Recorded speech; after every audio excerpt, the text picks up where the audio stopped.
Busco un lugar para vivir y descansar, donde no hace falta ni llamar.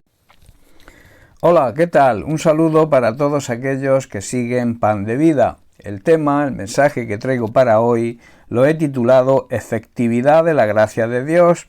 La gracia de Dios se hace efectiva cuando vivimos en su voluntad. Una de las cualidades de la gracia de Dios es el poder que nos capacita para que podamos vivir la vida que Él nos llama a vivir. Dios jamás nos concederá su gracia si andamos y vivimos fuera de su voluntad. Pero, ¿qué es la voluntad de Dios? En su principal connotación en la Biblia, voluntad es la determinación, el deseo, el consentimiento y el asentimiento, o sea, lo que Dios admite en cuanto a todo lo que existe en el universo. A veces se habla de voluntad permisiva de Dios para referirse a las ocasiones en que Dios permite o tolera que se hagan algunas cosas a pesar de que no las aprueba. En los evangelios, y principalmente en el Evangelio de Juan, se dice de Jesús que actuaba no conforme a su voluntad, sino a la del Padre, a la voluntad perfecta. Es más, Jesús se alimentaba, se nutría de hacer la voluntad perfecta de Dios, y Jesús no hacía nada que no estuviera dentro de la voluntad del Padre. Lucas lo confirma al citar la oración del Señor en Getsemaní, donde acepta la voluntad perfecta del Padre.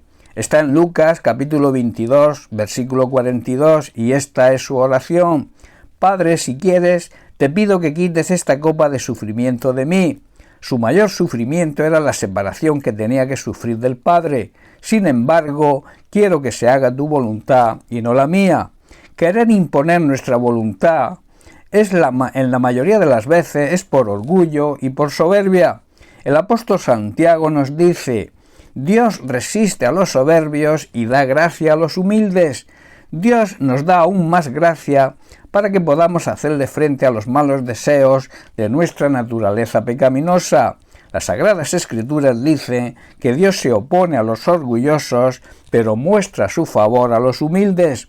Así que Santiago nos recomienda que debemos humillarnos delante de Dios, aceptando su autoridad y soberanía, y de esta manera podremos hacer frente y resistir todos los ataques de nuestro enemigo el diablo, sus maquinaciones, sus engaños y tentaciones, y él huirá de nosotros. Es la única manera, la humildad, de acercarnos a Dios, y Dios se acercará a nosotros. Debemos lavarnos de toda inmundicia, de todo pecado, y purificar nuestro corazón, sometiendo nuestros sentimientos y pensamientos para que obedezcan a Cristo, que obedezcan su palabra, dejando de tener nuestra lealtad, nuestra fidelidad divididas entre lo que ofrece Dios y lo que ofrece el sistema mundano en que vivimos. A nosotros Dios nos ha concedido la libertad para hacer nuestra voluntad, lo que se llama libre albedrío, y esto es innegociable. Pero si Dios nos dice que hagamos o no hagamos algo y decidimos no hacerle caso, además del muy posible fracaso, sufriremos la pérdida de su unción.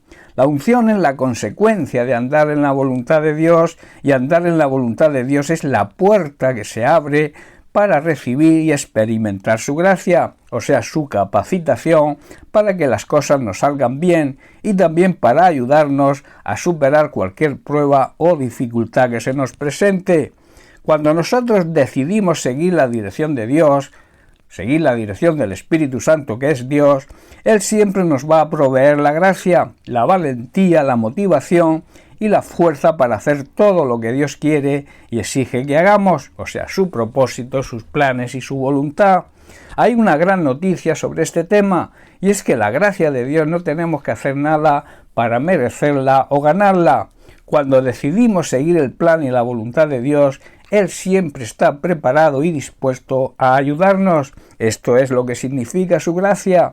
Jesucristo, que también es la gracia, es el regalo de Dios para nuestra salvación, murió y resucitó para concedernos la gracia de perdonar nuestros pecados y que podamos ser salvos.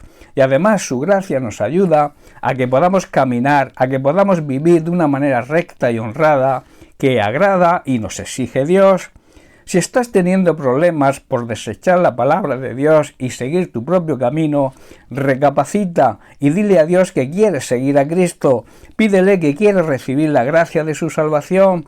También pídele sus consejos y su guía, que quieres empezar a hacer su voluntad, y entonces recibirás su gracia, el regalo de la salvación y la capacitación para conseguir vivir en su voluntad. Bien, pues hasta aquí el mensaje de hoy. Que Dios te bendiga. Un abrazo.